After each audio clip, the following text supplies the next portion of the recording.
I'll get to it tomorrow. I'm like, who promised you that? Because life changes so quick. We live our lives and we feel as if we're promised something. We really don't have any control.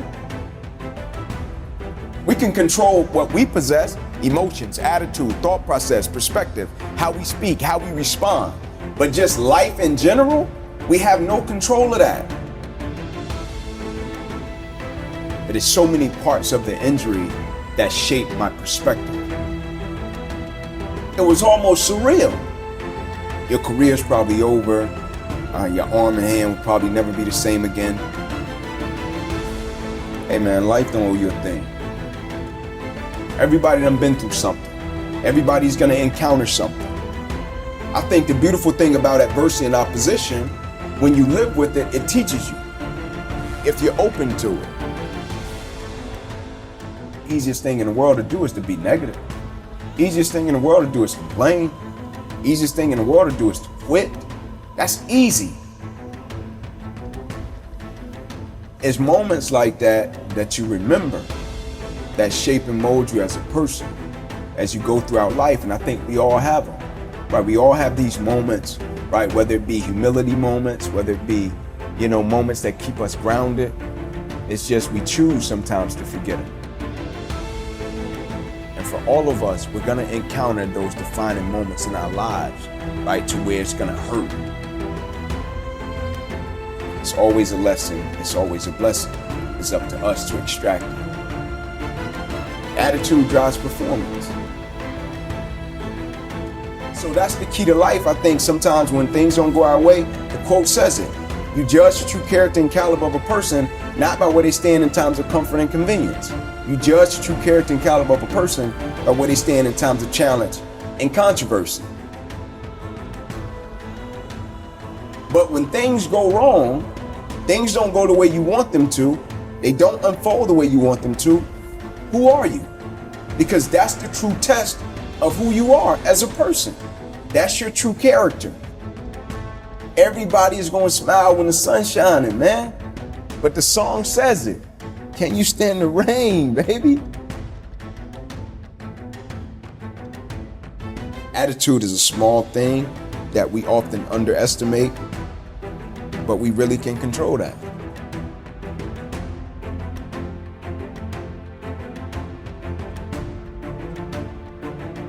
Into my junior year, and I'm about to get exactly what I want.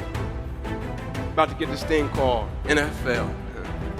10 games away from this dream. This thing that I've been working for my whole life. My whole life is dedicated to this one game. I got the paperwork that states I'm about to be an NFL draft pick. NFL on top of the paper. Inky Johnson projected top 30 automatic multi-millionaire. Now all you have to do, the hard part's over. Just play the next 10 football games, Ink. You made it.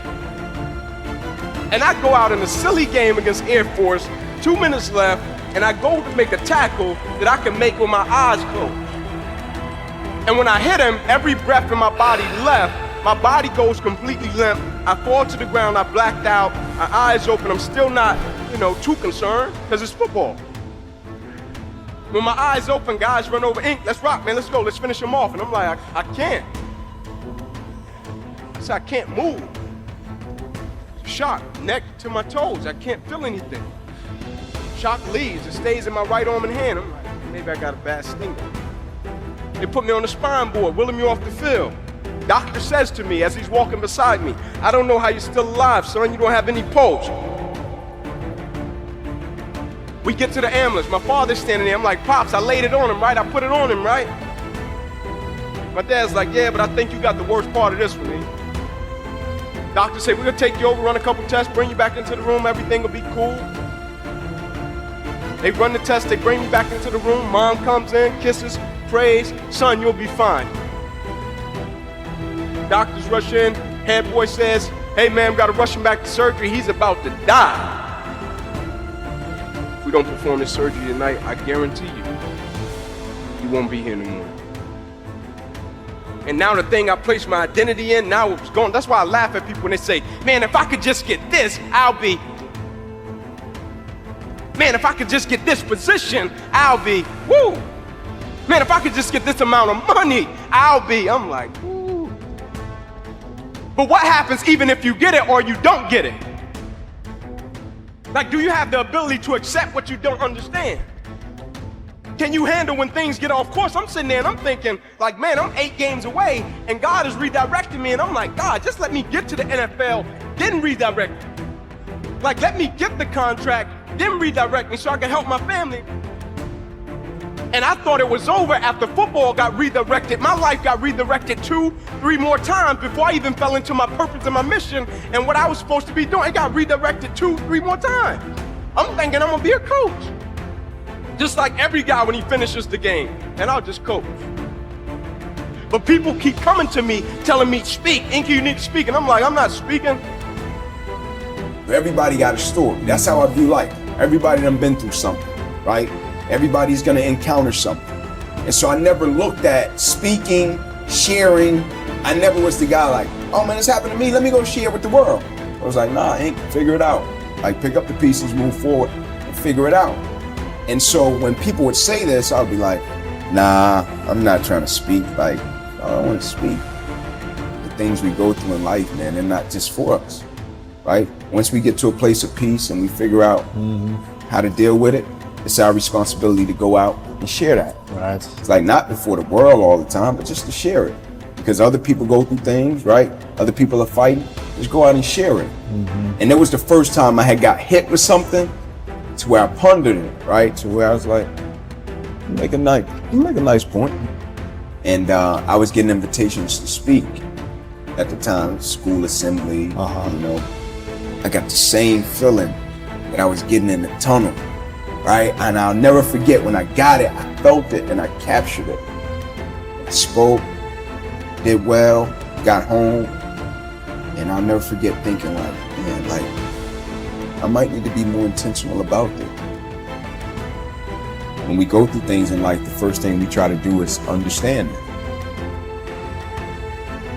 I'm like, nah, man, some things you're gonna go through, it's gonna be so tough, you're not gonna understand it right away. Just survive it.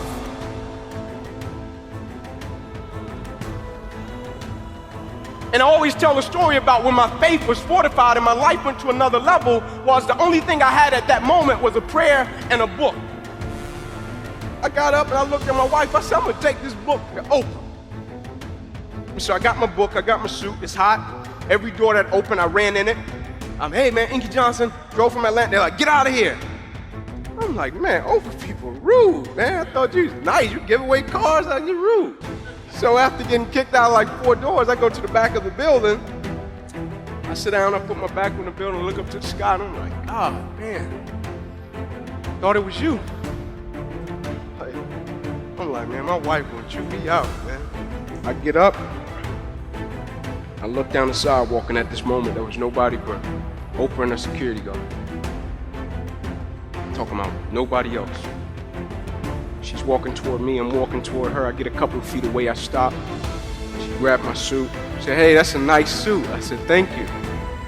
I said, I drove from Atlanta, I wanted to get you my book. She said, oh, cool, great. I said, would you mind taking a picture?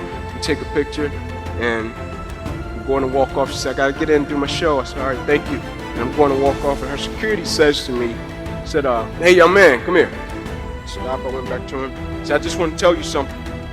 He said, what just happened never happens. He said, now, I don't know what's going to come out of it. I don't know, book club, show. I don't know about any of that. He said, but I just want to make sure I tell you what just happened never happens.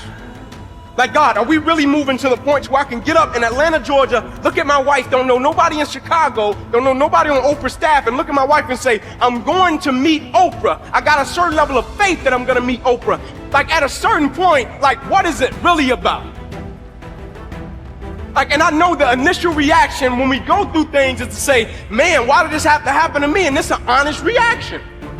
Because sometimes good people go through some crazy stuff.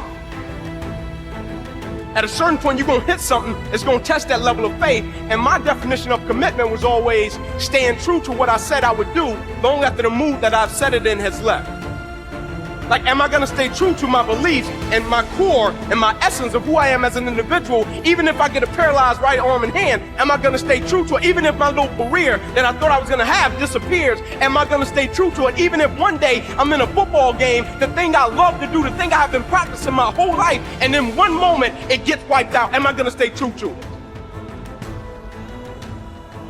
Somebody comes up to me almost every week and say, like, be honest, like, you said you wouldn't change, what happened to you? Why? I got a paralyzed right arm and hand, but who I am as a man, that never got paralyzed. Can I condition my mindset and my perspective that when uncertainty happens, opposition happens, adversity happens, I can put my mind, my perspective in a space and place to extract some good? Stop trying to understand it and focus on surviving it.